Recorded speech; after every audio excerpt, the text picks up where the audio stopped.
शिव पुराण कथा अध्याय 13। ध्यान से सुनिए। जय भोले बाबा की जय हो।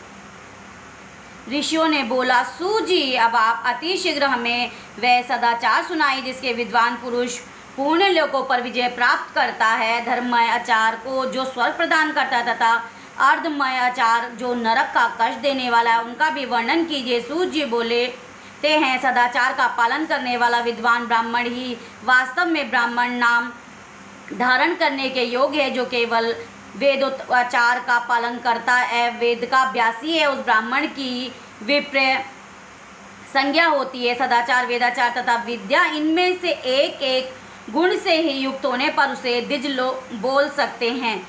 जिस किसी में स्वरूप मात्र से ही आचार का पालन देखा जाता है, जिसे वेदजन का भी बहुत काम किया है तथा जो राजा का सेवक, पुरोहित, मंत्री आदि, उसे क्षत्रिय ब्राह्मण बोलते हैं। जो ब्राह्मण कृषि एवं वाणिज्य कर्म करने वाला है, कुछ कुछ ब्राह्मण चुक्ति आचार का भी पालन करता है, वह वैश्य ब्राह्मण तथा जो स्वयं भी खेत जोतता है, उसे शुद्ध ब्राह्मण बोला गया है। जो दूसरों के दोष देखने वाला एवं परद्रोही है, उसे चांडाल द्विज कहते हैं। जिसमें स्वरूप मात्र से आचार का पालन देखा जाता है, जिसमें वेद अध्ययन भी बहुत कम किया है तथा जो राजा का सेवक है, पुरोहित है, मंत्री है, उसे क्षत्रिय ब्राह्मण कहते हैं। जो ब्राह्मण कृषि एवं वाणिज्य कर्म करने वाला और कुछ कुछ ब्राह्मणोचित आचार का भी पालन करता है, वह वैश्य ब्राह्मण है तथा जो स्वयं ही खेत जोतता है, हल चलाता है, उसे शुद्ध ब्राह्मण बोला गया है। जो दूसरों के दोष देखने वाला और परद्रोही है, उसे चांडाल द्विज बोलते हैं। इसी तरह क्षत्रियों में जो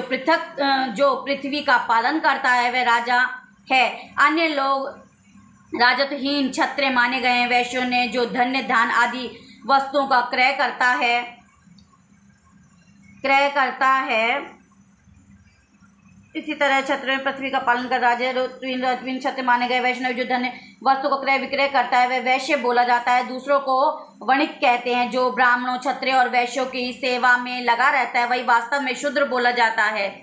जो शुद्ध का काम हल जोतने का है, उसे वृक्ष समझना चाहिए। सेवा, शिल्प, कर्षण से भिन्न वृत्ति का आश्रय लेने वाले शुद्ध दास्य बोले जाते हैं।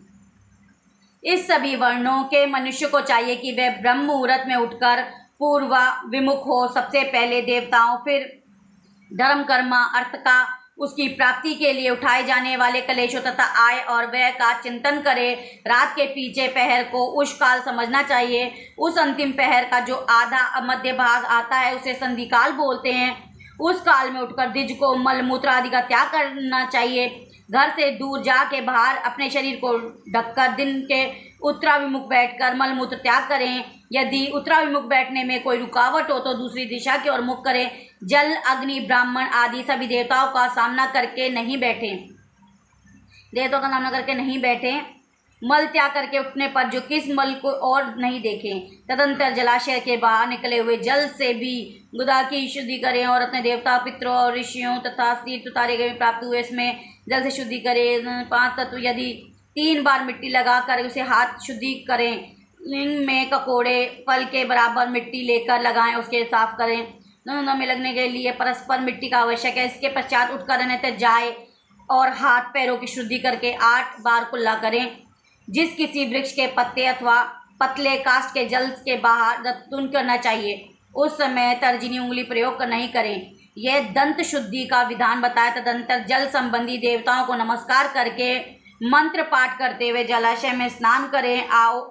आपो ही इत्यादि मंत्र से पाप शक्ति के लिए सिर पर जल छिड़के तथा यशशाय इस मंत्र को पढ़कर पैर पर जल छिड़काव करें। इस क्रिया को सांधि प्रोक्षण कहते हैं। आपो ही इत्यादि मंत्र में 3 इच्छाएं हैं और प्रत्येक इच्छा में गायत्री मंत्र के 3-3 चरणों में विभाजित किया। इनमें से प्रथम इच्छा 3 चरणों का पाठ करके कर्मश, पैर, मस्तिष्क और हृदय में जल का छिड़काव करें। दूसरी इच्छा में 3 चरणों पढ़कर कर्मश, मस्तिष्क और हृदय, पैरों में जल का छिड़काव। तीसरी में 3 चरणों का पाठ करके हृदय और मस्तिष्क का जल से प्रोक्षण। इसे विद्वान पुरुष मंत्र स्नान मानते हैं। प्रातःकाल सूर्यस्य माँ मनुक्ष इत्यादि सूर्यानुभाव से, रसायकाल अग्नि चमक्षु इत्यादि अग्नि संबंधी अनुयाग से जल का आचमन करके पूर्ण जल से अपने अंगों का पोषण करें। मध्याह्न काल में आप इस मंत्र में आचमन करके पूर्वत प्रोक्षण या मार्जन करना चाहिए। प्रातःकाल ही संध्या उपासना में गायत्री मंत्र का 3 बार जप करके ऊपर की ओर सूर्यदेव को अर्घ्य देना चाहिए। ब्राह्मणों मध्य काल में गायत्री मंत्र के उच्चारण पूर्वक सूर्य को एक ही अर्घ्य देना चाहिए। फिर सायकाल आने पर पश्चिम की ओर मुख करके बैठ जाएं और पृथ्वी पर ऊपर की ओर नहीं सूर्य के लिए अर्घ्य दे। प्रातःकाल मध्याह्न के समय अंजलि में अर्घ्य जल लेकर उंगलियों की ओर से सूर्य देव के लिए अर्घ्य दें। फिर उंगलियों के छिद्रों से ढलते हुए सूर्य को देखें तथा उनके लिए स्वयं प्रदक्षिणा करके शुद्ध आचमन करके सायकाल से सूर्यास्त के दो घड़ी पहले ही हुई संध्या निष्फल होती है, क्योंकि वह सायकाल का समय नहीं, ठीक समय पर संध्या करनी चाहिए, ऐसी शास्त्र की आज्ञा है। यदि संध्या उपासना किए बिना दिन बीत जाए तो प्रत्येक समय के लिए कर्मश प्रायश्चित करने चाहिए। यदि एक दिन बीते तो नित्य नियम के अतिरिक्त प्रत्येक बीते तो सायकाल के लिए 100 गायत्री मंत्र का अधिक जप करें।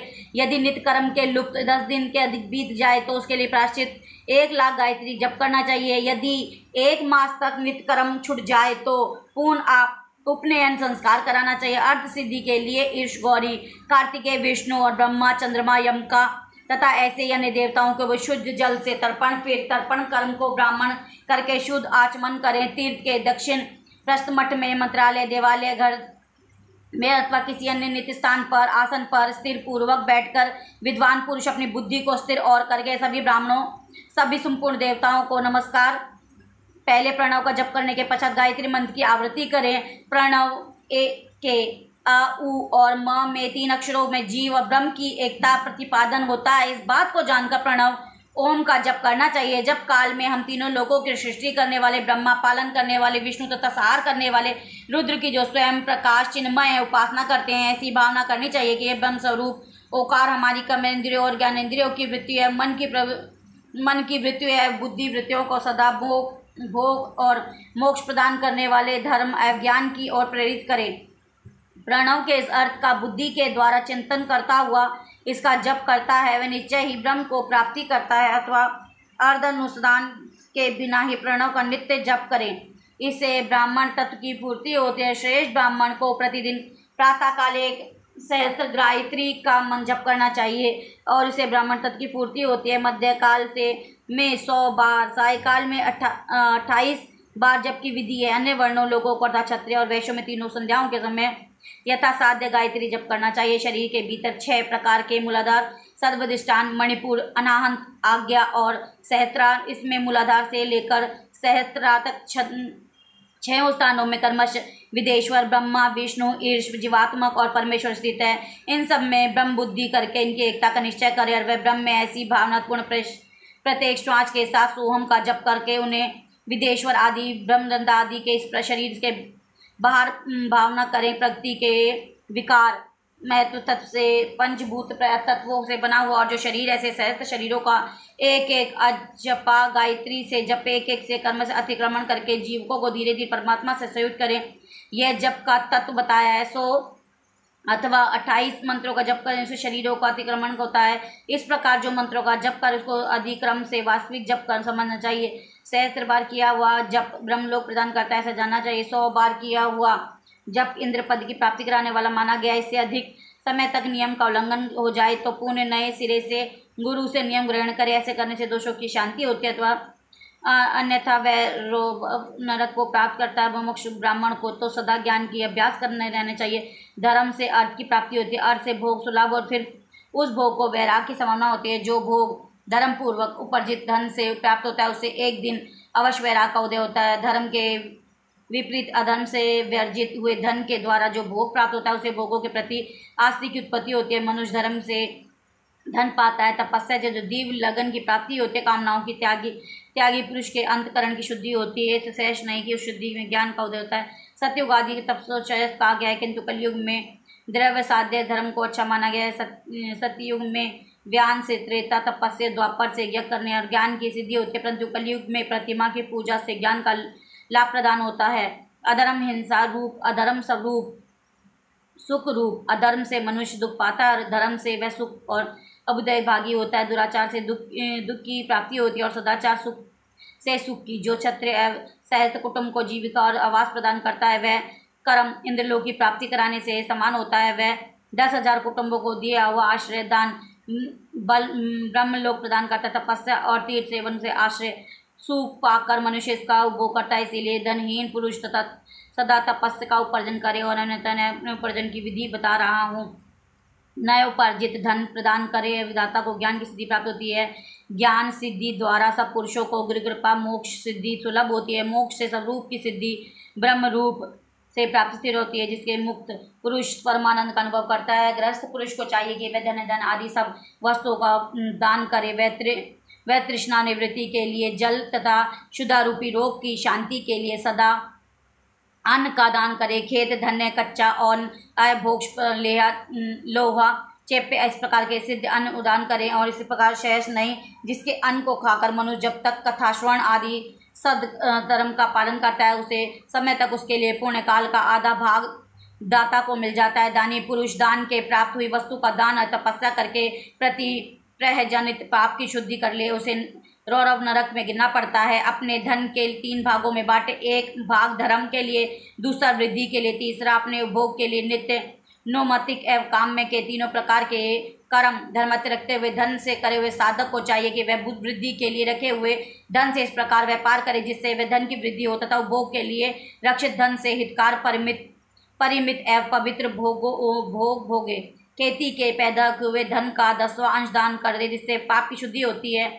शेष धन से धर्म बुद्धि एवं उपभोग करे, अन्यथा रौरव नरक में पड़ता है। अथवा बुद्धि पापपूर्ण हो जाती है या खेती ही चौपट हो जाती है। वृद्धि के लिए कि व्यापार में प्राप्त धन का 6ठा भाग दान करने योग्य है। बुद्धिमान पुरुष अवश्य उसका दान कर दे। विद्वान को चाहिए कि वह औरों को दोषों का उल्लेख नहीं करे। ब्राह्मणों दोषवश औरों को सुने और देखे और छिद्र को प्रकट नहीं करे। विद्वान पुरुष ऐसी बात ना बोले जो समस्त प्राणियों के हृदय में रोम में पैदा होती है। ऐश्वर्य की सिद्धि के लिए दोनों संध्याओं के समय अग्निहोत्र कर्म अवश्य करे। जो दोनों समय अग्निहोत्र करने में असमर्थ हो, वह एक ही समय सूर्य और अग्नि को विधि पूर्वक दी आयुति से संतुष्ट करे। चावल धान्य घी फल कंद और हविष कर इनके द्वारा विधि पूर्वक स्थाली पाक बनाए और यथोचित रीति से सूर्य अग्नि को अर्पित करे। यदि हविष का अभाव को जो प्रधान होम मात्र करे, सदा सुरक्षित रहने वाली अग्नि को विद्वान पुरुष अजस्त्र की संज्ञा तथा संध्या काल में जप मंत्र की सूर्य वंदना मात्र कर ले। आत्मज्ञान की इच्छा तथा धर्मादि पुरुषों को भी इस प्रकार विधिवत उपासना करनी चाहिए, जो सदा ब्रह्म यज्ञ से तत्पर होते, देवताओं की पूजा में लगे रहते, नित्य अग्नि पूजा गुरु पूजा में अनुत तथा ब्राह्मणों को तृप्त किया करते हैं। वे सभी लोग स्वर्ग को जाते हैं। बोलो भोले भंडारी की जय। बोलो पार्वती मैया की जय। कैलाशपति की जय। भोले भंडारी की जय। बोले ही बोले।